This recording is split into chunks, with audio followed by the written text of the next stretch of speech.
I was warned about moving into West Hollow Cove, but no one ever told me why.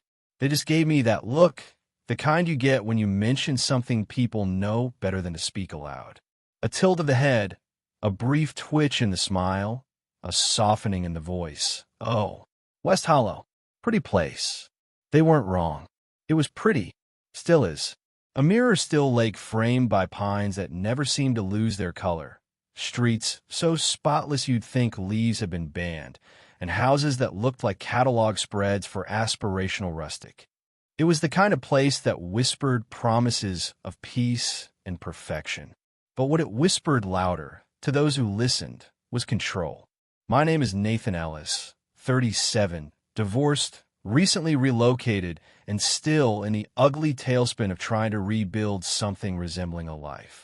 I bought the cedar-paneled house on Pine Shore Drive for a bargain after the previous owner, an elderly widower, apparently moved out suddenly. That's all the agent said. Moved out. Suddenly. It wasn't until after I unpacked my last box that I met her. Marla Dinsmore, HOA president, former etiquette coach, absolute monarch of West Hollow Cove. She arrived at my door the way rain arrives at a picnic, slow at first, then relentless.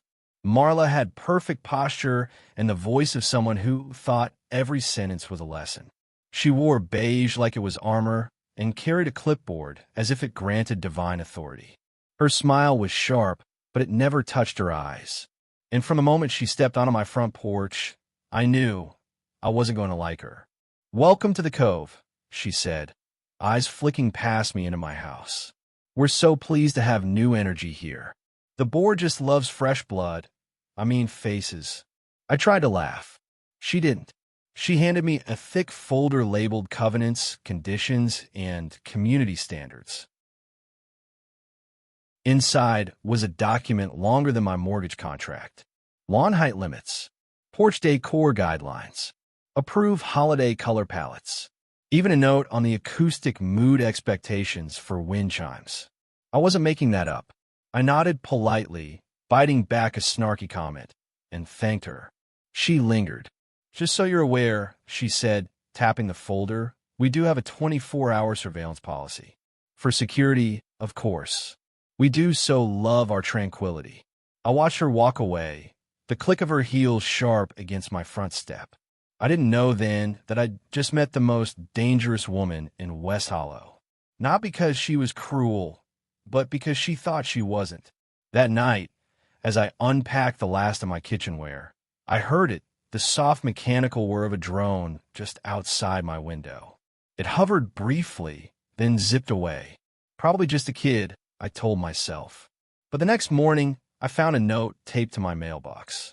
Lawn height, 3.6 inches. Regulation max is 3.0. See page 14.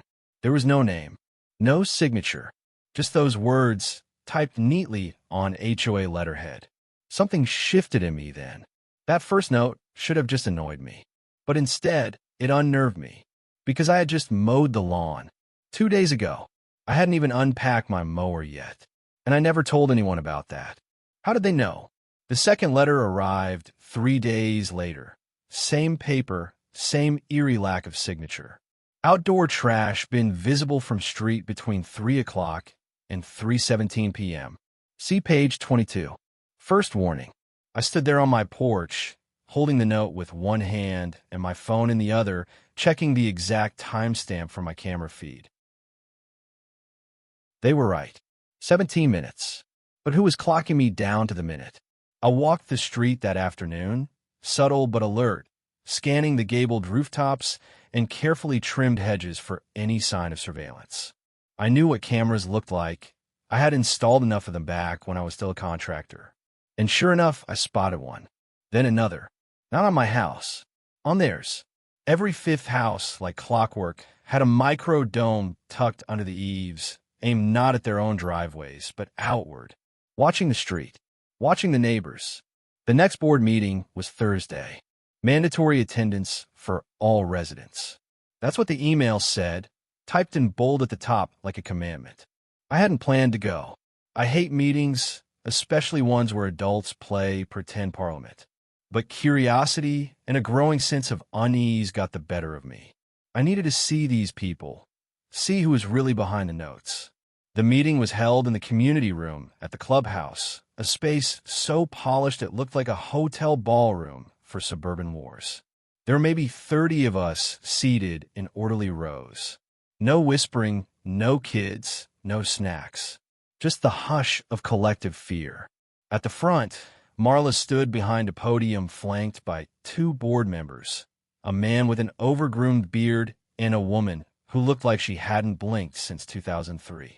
They opened the meeting with a moment of neighborhood reflection, during which everyone stared at their laps in silence. Then came the violations. One by one, they were read aloud like criminal charges. Unapproved porch light color, unlicensed seasonal inflatables, even the crime of leaving a rake leaning against a shed for over 24 hours. The accused were expected to stand, acknowledge their offense, and accept a fine or perform community correction service. I watched a grown man apologize for his daughter's pink bicycle being visible from the sidewalk. Marla nodded, as if he had just confessed to grand larceny. Didn't she call my name? Nathan Ellis? I stood slowly. Marla smiled with the calm of a crocodile. 2 violations, lawn height and trash bin visibility.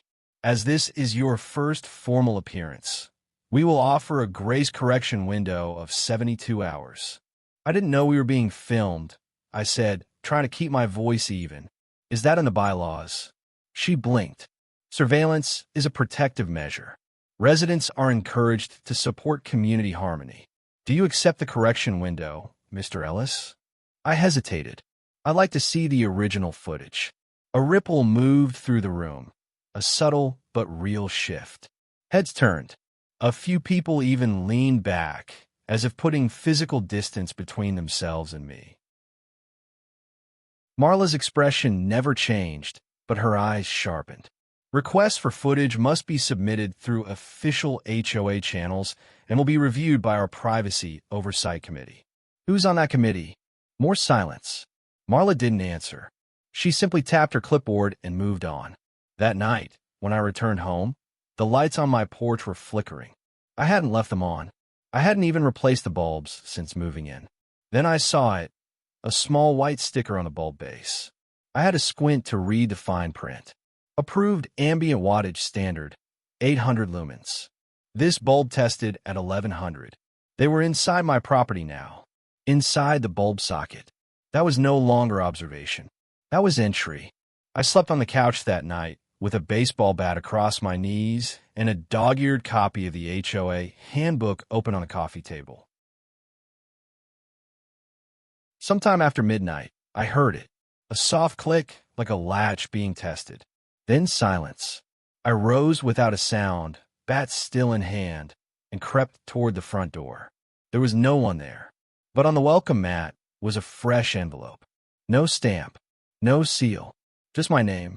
Inside, a single line of typed text. Not all doors open outward. Some must be pulled inward. We're already inside. I didn't sleep the next night. I couldn't. That cryptic note, "We're already inside," echoed through my mind like a whispered dare. I sat up until dawn, listening to every creak of the walls, every brush of wind against the windows, trying to decide whether I was being paranoid or just finally catching up to the truth. At 6:12 a.m., I made a decision. I pulled out the HOA packet, the one Marla had handed me like it was scripture. Buried in the appendix under security monitoring policies was a short section labeled Observer Roles. It mentioned a rotating volunteer position known as a neighborhood quiet auditor, tasked with ensuring compliance through anonymous environmental assessments. There were no names, no process, just the title. That's when I remembered something from a meeting. An older man in the back row, quiet, alone. He hadn't flinched when I questioned Marla. He hadn't looked away when everyone else did. He'd simply watched. His house, I remembered, sat on the corner near the drainage trail, the only home on the block with no visible porch lights and a broken brick mailbox. I never saw visitors, never saw him walk a dog or tend a lawn, just stillness. So that morning I walked there. No plan. No pretext. Just instinct. The yard was overgrown, the kind of wild that would get most of us fined in a heartbeat. But there were no violation flags. No orange tape. Just the long grass and the wind. I knocked. No answer. I was about to leave when the door creaked open. Not all the way, just enough for a pair of sharp gray eyes to appear behind the chain lock. Yes, the voice rasped. I'm Nathan Ellis, I said, uncertain how much to share. I just moved in. I think someone's been inside my house. The man didn't blink. They have. I swallowed. How do you know? Because they used to be inside mine. He closed the door. A click, then the sound of bolts unlatching. He opened it wide and stepped back. Come in, but don't touch the windows. His name was Arthur Brandt, former systems engineer. Widowed, lived in West Hollow for 13 years. And for 9 of those years, he said, he had been a neighborhood quiet auditor.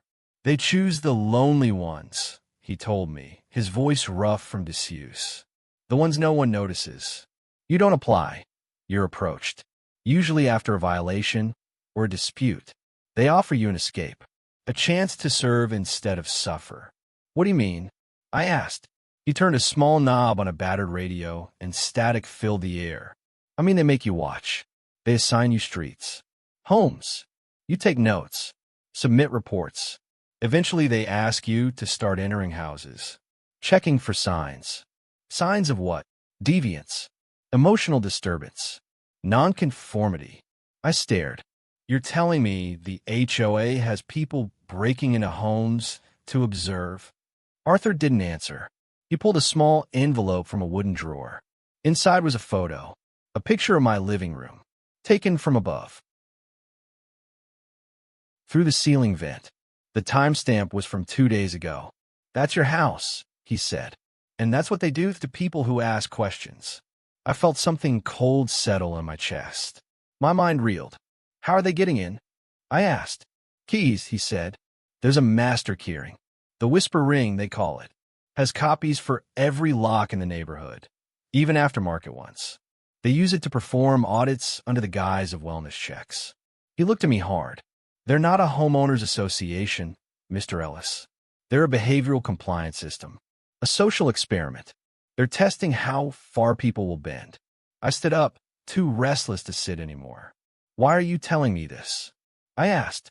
Why now? He smiled grimly. Because you asked to see the footage. No one ever does. They knew you would be trouble the moment you said that. And now, he handed me a small black object, a flash drive. You're already on the Whisper list. When I got home, the power was out. All of it. Outlets, lights, security cameras, everything. A single note was taped to the fridge. Welcome to your audit. The house was too quiet. With the power out, every hum I'd gotten used to, the fridge, the AC, the software, the ceiling fan, was gone. The silence pressed in on me like a weight. The only sound was the occasional soft creak of wood, as if the house itself was listening. I didn't turn on my phone's flashlight. Not yet.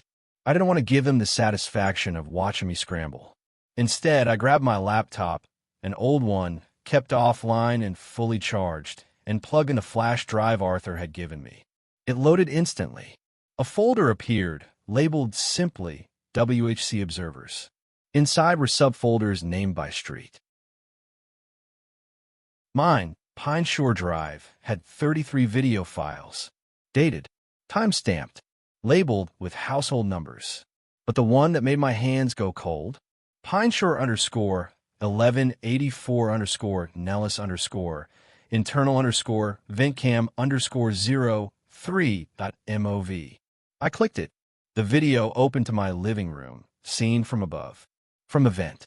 Exactly as Arthur had said. It showed me, 3 nights ago, sitting on my couch watching TV, eating pizza, barefoot, talking to myself like I do when I think no one's listening. There was a pause in the footage. Then the image shook slightly as if someone had bumped the camera. Then a shadow moved just off frame. I paused it, rewound, played it again. The camera shook from inside the vent. They weren't just installing surveillance. They were maintaining it. Actively. I skimmed through other videos. A neighbor brushing her hair at midnight. Another whispering into her phone behind drawn curtains. And then one of a child. Sleeping. A timestamp showed 2:12 a.m. None of this was legal. None of it was remotely moral. They were building a behavioral profile of every resident, tracking not just what we did, but how we felt, how we reacted, what we whispered when we thought no one could hear. The whisper list wasn't a warning system. It was a control map. I found a PDF labeled Observer Rotation _Q3. Dozens of names, dates, assignments, notes like resident compliant, interior checked, emotional instability, escalate. My name was highlighted in red. Ellis, Nathan, emotionally reactive, prone to inquiry. Rotate into Category C. I scrolled to the key at the bottom. Category C. Prepare for soft extraction. That's when my phone buzzed. Emergency power only. One message. Unknown. You shouldn't have opened that. I bolted upright, every hair on my arm standing. A second message appeared. We're already adjusting the perimeter. Exit protocols have been revoked. And then a third. But we're still watching. Try the attic, Nathan. The attic's been waiting. The moment I read the message, try the attic, Nathan. The attic's been waiting. I knew I was in deeper than surveillance, deeper than vendettas or overzealous rule enforcement. This was orchestration, a slow, precise movement of pieces on a board I hadn't even realized I was standing on. I grabbed my flashlight and a crowbar, climbed the stairs, and stared up at the square of plywood embedded in the hallway ceiling. The pull string was missing, cut clean, recently, but the edges of the panel were dust-free. Someone had been up there. Often. I jammed the crowbar into the seam and pried. The hatch popped open with a soft groan of wood, and I pulled down the ladder. A smell hit me, old insulation, dry wood, and something faintly chemical like preserved paper or wax. I climbed. The attic was nothing like I expected. No clutter, no forgotten Christmas lights or boxes of childhood memories. It was empty, deliberately so. Every inch of space had been cleared except for one thing. A small wooden desk, perfectly centered beneath the peak of the roof. A single chair, a stack of documents, and a black binder with the words, Project Whisper, Archive Copy. I sat slowly, the floor creaking beneath me. The first page of the binder bore a logo, not the HOA's Treant Lake symbol, but something older, a simple house outline with an eye above the roof. Below that, in typewriter font, West Hollow Cove Community Harmonization Protocols, Initial Phase Objectives. I began reading. The binder detailed a psychological study launched nearly 30 years ago by a private security firm under contract with a now-defunct government behavioral sciences division. The goal? To test the long-term effects of structural control through environmental subtlety. In other words, could they create a neighborhood where people police themselves out of fear of breaking invisible rules? It started with rules about lawn height, trash cans, seasonal wreaths, the visible, the small. But over time, it evolved into observation, then intrusion, then proactive behavioral correction. There were references to subjects breaking protocol, including summaries of how they were removed. Some move away. Some disappeared. The last section chilled me to my core. Phase 3, Emotional Drift Management. Re-engage isolated thinkers. Dismantle resistance through curated paranoia. Whisper auditing to begin Q4. There were names listed. Addresses. One had been redacted, then handwritten beside it. N. Ellis. Trigger case. Accelerate exposure. A sharp noise made me flinch. Below, in the hallway, footsteps. Slow, purposeful, not masked. Then a voice. Soft, deliberate. Mr. Ellis, you weren't supposed to come up here. It was Marla. I stood up slowly, closing the binder. My flashlight was still in hand, but my pulse was pounding so loud I could barely hear my own breath. I'm not playing anymore, I said. I know everything. I've seen the files. A pause. Then her voice again, unshaken. That's not everything, Nathan. The files are just the bait. The attic hatch creaked. Someone else was climbing. The creaking intensified. I backed toward the far corner of the attic, gripping the binder in one hand and the flashlight in the other like a weapon. Marla's perfectly manicured nails appeared first, gripping the rungs of the pull-down ladder. Then her face, eerily serene, as if she hadn't just admitted to orchestrating a years-long psychological experiment on an entire neighborhood. She didn't look up right away. She spoke instead to someone behind her. Bring the key. I didn't wait to see who else was coming. Spinning on my heel, I scanned the attic wall and spotted a narrow panel. Not a door, exactly, but a seam in the insulation. The kind of thing no one noticed unless they were desperate. I drove my shoulder into it. Wood cracked. Something gave way. Behind the false wall was a tunnel. Not much more than a crawl space, reinforced with old plywood and running between roof beams. I ducked into it, dragging the binder with me. Dust filled my mouth, my nose, my ears. My knees screamed with every movement. Behind me, I heard Marla's voice grow colder. He's in the seam. Protocol Amber. Lockdown Section C. Section C? They had zones. That's when I knew the game was bigger than I imagined. I crawled for what felt like forever, the flashlight flickering, the heat rising. Then suddenly, the passage sloped downward, and I found myself pushing against a slatted vent. I kicked once hard. The vent popped free, tumbling into a linen closet. I rolled out onto the floor of someone else's house. It was dark, abandoned, furniture still covered in white sheets, like someone had left in a hurry and never came back. I recognized the address from the Whisper list, 1182 Pine Shore. According to HOA records, the resident had relocated voluntarily after receiving a Tier 2 violation. The air was stale, but the front door was unlocked. I slipped out, stuck to the tree line, and didn't stop until I was off HOA property. West Hollow Cove ended at the Forest Ridge, a steep drop into old woods that had never been cleared for development.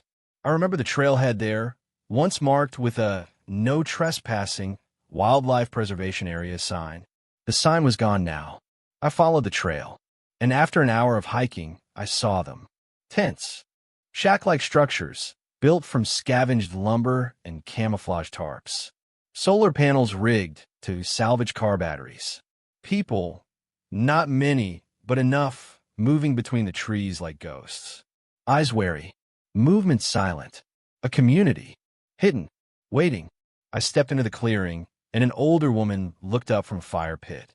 Her eyes were tired but sharp. "You're not one of them," she said. Not a question. "No," I said, holding up the binder. "But I was." She nodded slowly. "Then you've seen what they're building." Another voice behind me, a man, lean and wind-chapped, added, "Welcome to the Echo Ring." I turned.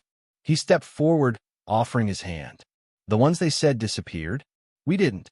We escaped. I took his hand, heart hammering. Then it's time to fight back. The Echo Ring wasn't what I expected. It wasn't ragtag survivalists or desperate fugitives clinging to the past. It was organized, structured. They had blueprints, code names, scheduled recon. And more than anything, they had rage, the quiet, patient kind that only grows in people who've been watched too long. Over a campfire fueled by broken HOA signage and shredded violation notices, I met them. Mina, the former city planner who mapped every tunnel under the neighborhood. Calvin, once a landscaper for West Hollow, now their surveillance disruptor.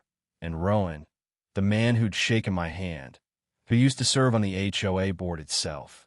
He was their inside man. We've tried petitions, lawsuits.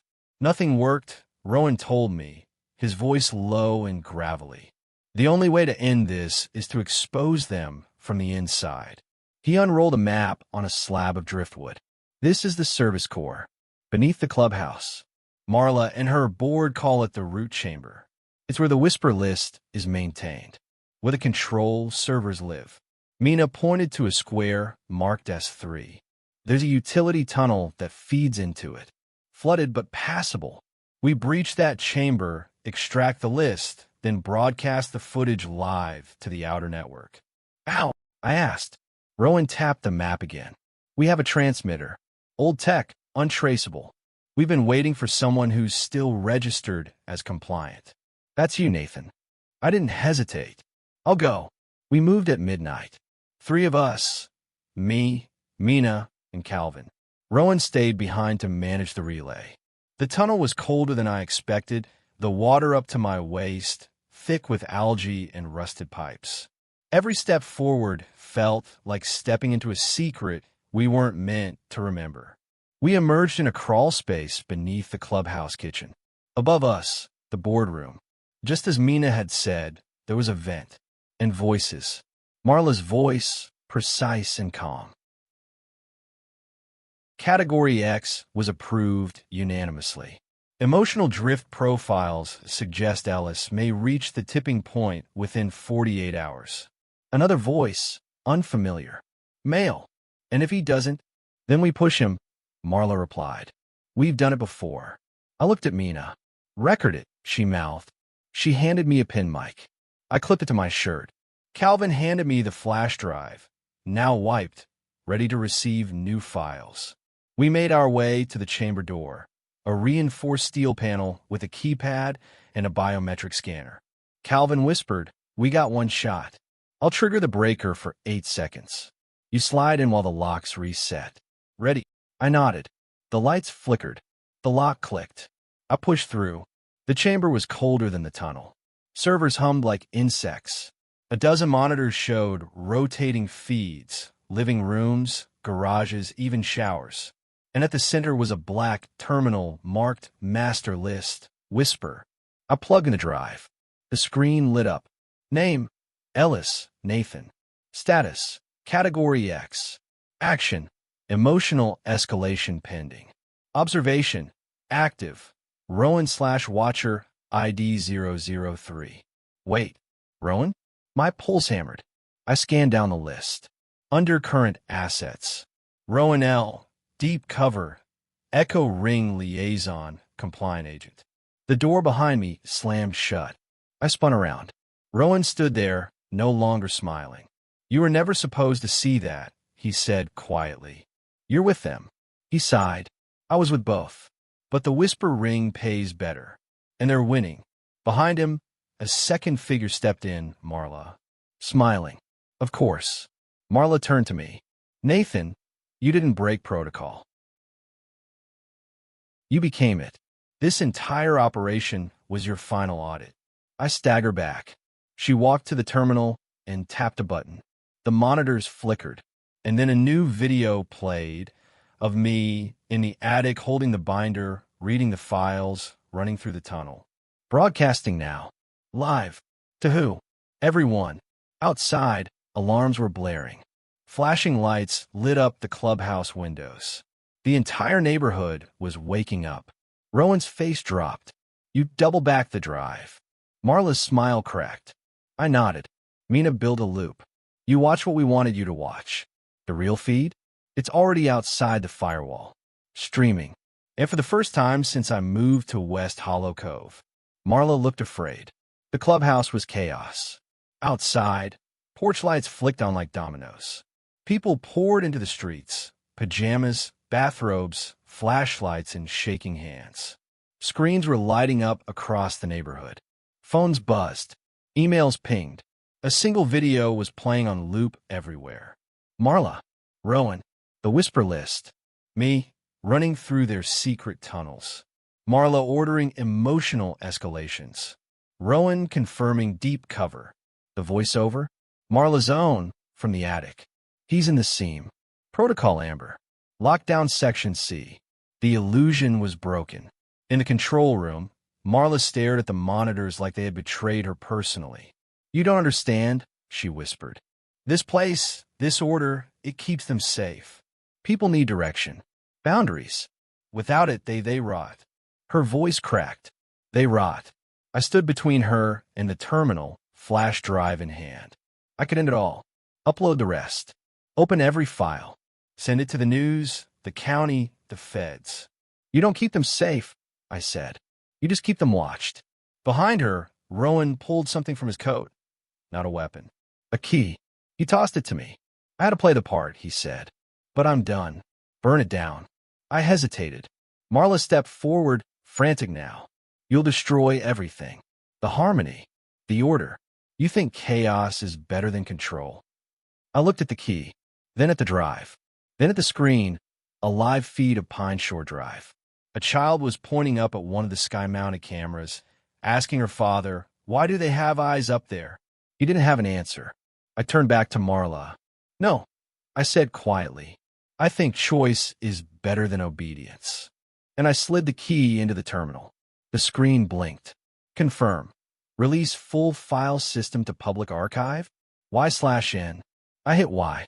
The servers whined. Files exploded across the feed. Not just names, motivations. Assessments. Ratings. Allegiance tiers. And the darkest files, psychological red lines.